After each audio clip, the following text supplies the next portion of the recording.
Shortfalls in nationwide access to sustainable energy pose a major challenge to development and growth in the Gambia. It's why the government, through the Energy Ministry, is advancing several partnerships to meet a growing national demand. The latest scheme engages donor support in a project funded by the German Federal Foreign Office. Implemented by GRTS and NAWEC under the Ministry of Energy, officials say the program, which started in May 2018, will be completed by the end of 2019, with some installation works remaining to be finalized in the fourth quarter of this year.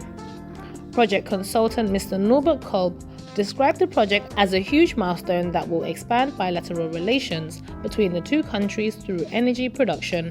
We built up a brand new telephone system inside NAWEC. This was one of the first important things because the operators have to talk to each other.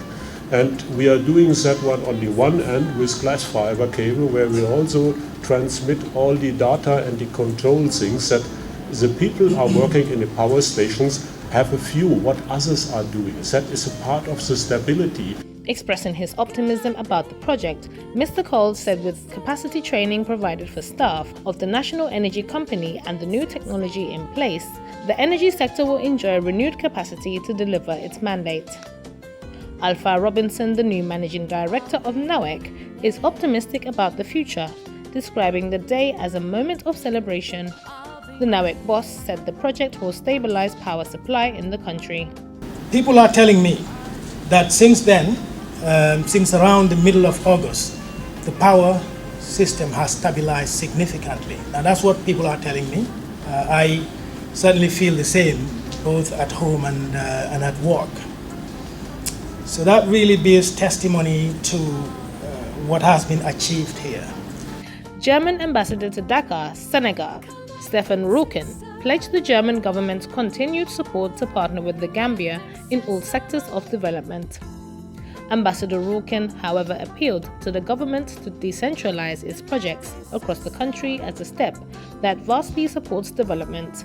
It was a political visit. It was a promise that Germany would be a partner of the Gambia, and I'm happy to say that we kept the promise. And this project here is one of the elements which are part of this project, and that now, a bit later, we can see that this partnership is not only in words, but it's also in deeds, and it's also a promise for Germany that we will accompany the Gambia in the years to come. The Minister of Energy and Petroleum, Fafa Sanyang, outlined the scope of the project, which he says focuses on 4 key areas, specifically the installation of independent communication infrastructure, provision of quality testing equipment for oil and lubricant, capacity building of NAWEC staffs on the operation and protection and maintenance of new communication system, among others. The Gambia electricity sector, subsector, was mainly characterized by insufficient generation capacity, limited transmission and distribution capacity, and double-digit technical and commercial losses. But through sweat and tears, foresight and perseverance, and with the support from different partners such as German government, the EU, the World Bank and other partners, this narrative on the electricity subsector is gradually changing. The major energy expansion project was unveiled by the German federal president Frank-Walter Steinmeier, who announced Germany's intervention to help stabilize electricity supply in the Gambia during his visit in December. Zainab Bujang for GRTS News.